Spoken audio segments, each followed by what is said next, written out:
Bonsoir Benoît Thiolin. Bonsoir. Le numérique transforme des pans entiers de l'économie et en passant, il transforme le monde du travail. Il transforme parfois la vie quotidienne de ceux qui travaillent dans ces secteurs. On parle d'ubérisation, c'est le mot à la mode, on l'entend sans arrêt. Tout à l'heure, Benoît Thiolin, vous avez rendu un rapport au gouvernement avec des propositions pour accompagner notamment les travailleurs concernés.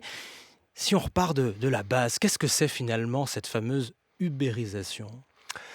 Alors, je suis pas sûr d'adorer complètement le terme. Enfin, en même temps, il est assez pratique parce que au fond, les gens en parlent beaucoup. Uber a popularisé, au fond, une économie de plateforme, c'est-à-dire finalement un endroit sur Internet où des gens vont se connecter, des gens qui ont un besoin de service et d'autres qui ont une offre de service. Et cette plateforme va les mettre en relation et les gens vont pouvoir se rendre des services entre eux. Au fond, on se focalise beaucoup sur Uber quand on parle d'ubérisation, mais derrière, c'est la montée en puissance d'une économie et d'une société de pair à pair. Je dis bien les deux, pourquoi ? Parce que il y a évidemment le marchand dans tout ça. Lorsque vous faites du Uber ou du Airbnb, vous allez transporter quelqu'un, il va vous payer, ou vous allez louer une chambre, quelqu'un va vous la payer. Mais il y a aussi tout un pan entier, en fait, qui émerge aussi, dont on parle moins, en fait, où les gens vont se rendre des services, mais pas du tout avec une activité marchande derrière. Ce qui est intéressant, c'est que dans tous les cas, c'est un secteur qui est bouillonnant, qui fait en réalité émerger de nouveaux types de services.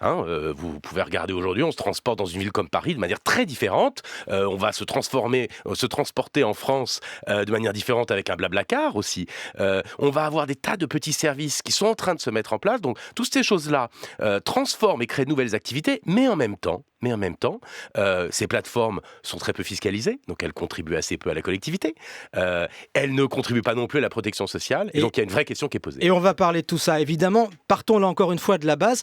Combien sont-ils aujourd'hui, ces indépendants, je ne sais pas comment il faut les qualifier, qui gagnent de l'argent plus ou moins, grâce à ces nouveaux services? Est-ce qu'on sait combien ils sont ? On ne sait pas très bien comment ils sont, d'autant plus que quand on prend un Uber, on sait qu'il y a beaucoup de gens qui vont en avoir, disons, un usage professionnel assez important. C'est-à-dire, en gros, c'est leur métier.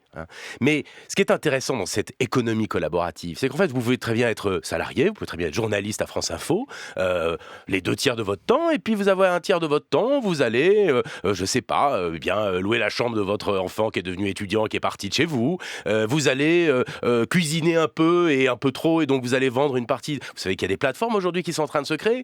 Vous allez éventuellement, parce que vous avez un besoin financier, le week-end, faire un peu de transport collaboratif, etc., etc. Donc en fait, on n'a pas aujourd'hui un monde qui émerge où les gens vont faire 100% ce genre de choses, mais on a en réalité une hybridation des parcours, des activités qui sont plurielles. Et du coup, évidemment, vous voyez bien, les fondements de notre contrat social, ils étaient pensés pour des gens qui avaient un statut, qui était stable, en gros, qui était un salarié, plutôt dans une grande entreprise. Ça reste la norme quand même. Bien sûr. 90% des travailleurs en France sont salariés aujourd'hui. Absolument, c'est la norme. Mais attention, c'est pas parce que c'est la norme que ça va rester à ce point dominant. Ma conviction, c'est que ça va rester un modèle. Mais vous savez, de la même manière, Internet n'a pas fait disparaître la télévision, qui elle-même n'avait pas fait disparaître la radio, et qui elle-même n'avait pas fait disparaître la presse. Donc en fait, tout ça vont se cumuler. Mais ce qui est certain, en revanche, c'est que c'est un secteur extrêmement émergent parce qu'il y a énormément d'innovation sociale et économique. Et qui crée de l'emploi ou pas ? Mais bien sûr qu'il crée de l'emploi. Ça crée de l'emploi. On pourrait dire qu'il en détruit sur d'autres plans. Bien sûr. Là, le solde, il y a tout un débat aujourd'hui. Et sur le long terme, on ne sait pas très bien si au fond,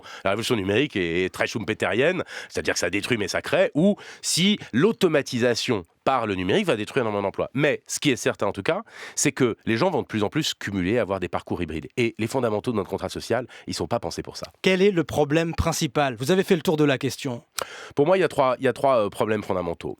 Le premier, tout simplement, c'est celui de ce statut, ou plutôt de ce non-statut de travailleurs qu'on continue de qualifier d'indépendants, au nom de la loi. Au fond, on utilise le système d'auto-entrepreneur qui était pensé pour quelque chose plutôt d'appoint, c'est-à-dire un boulot à côté, qui vient compléter d'autres types de revenus, ou le statut finalement de travailleur indépendant, mais qui était fait beaucoup plus pour des artisans ou autres. Là, en fait, on se retrouve, et donc qui ont une vraie indépendance. Que vous êtes un boulanger ou un charcutier, vous avez votre vrai business à vous, votre petite entreprise.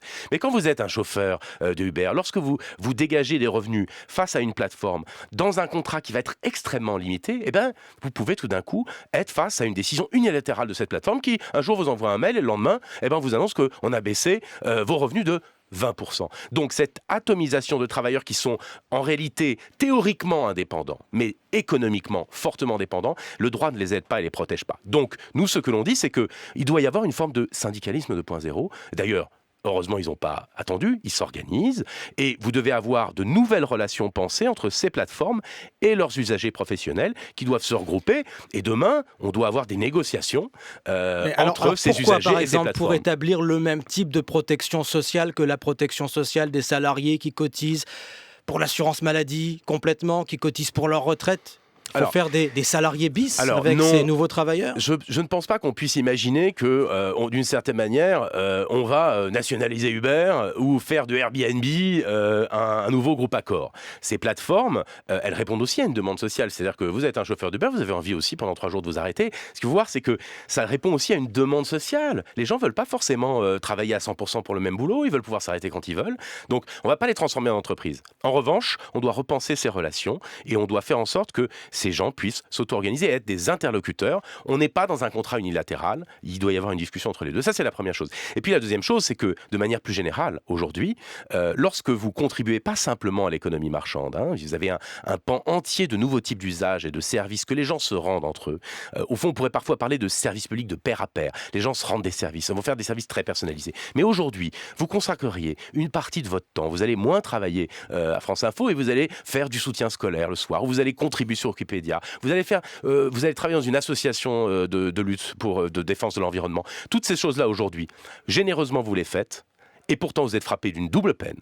Non seulement vous n'allez pas gagner d'argent, vous allez donc avoir une baisse de revenus, mais en plus vous allez perdre vos droits. Nous, ce qu'on dit, c'est qu'il faut articuler le CPA, le compte personnel d'activité, c'est-à-dire faire en sorte qu'on puisse continuer de charger vos droits si généreusement vous faites comme ça des externalités positives pour la société, et aussi poser la question de pourquoi est-ce qu'on ne le défrayerait pas à minima, et ça c'est la question du revenu de base. Est-ce que le gouvernement va retenir votre proposition ? Écoutez, j'en sais rien, il faut leur demander. Ce que je crois, c'est qu'on pose les bonnes questions et qu'on leur a dit qu'il fallait expérimenter. Moi, je viens du monde du numérique. Dans le numérique, on fait du test and learn. C'est-à-dire qu'on doit expérimenter et ensuite pour voir si on peut généraliser. Et puis aussi, il faut faire bosser les académiques. Il doit y avoir des économistes, des juristes, des innovateurs sociaux qui doivent se réunir et réfléchir à tout ça. Parce qu'en fait, le revenu de base aujourd'hui, on ne sait pas ce que c'est. Il est sous condition de ressources. C'est très intéressant, mais là, on ne va pas avoir le temps d'en parler. Le revenu de base, c'est effectivement un revenu assuré pour tous. Oui. Une manière aussi de sortir de la précarité, finalement. Absolument, mais est-ce qu'il est universel? Est-ce qu'il est temporaire, partiel? Est-ce qu'il est sous condition ou pas? C'est un nouveau monde là que vous êtes en train de dessiner, Benoît Thiolin. Pour moi, ça doit être un sujet de la campagne présidentielle de 2017. Benoît Thiolin, président du Conseil national du numérique, avec des idées, plein d'idées pour ces nouvelles formes d'emploi.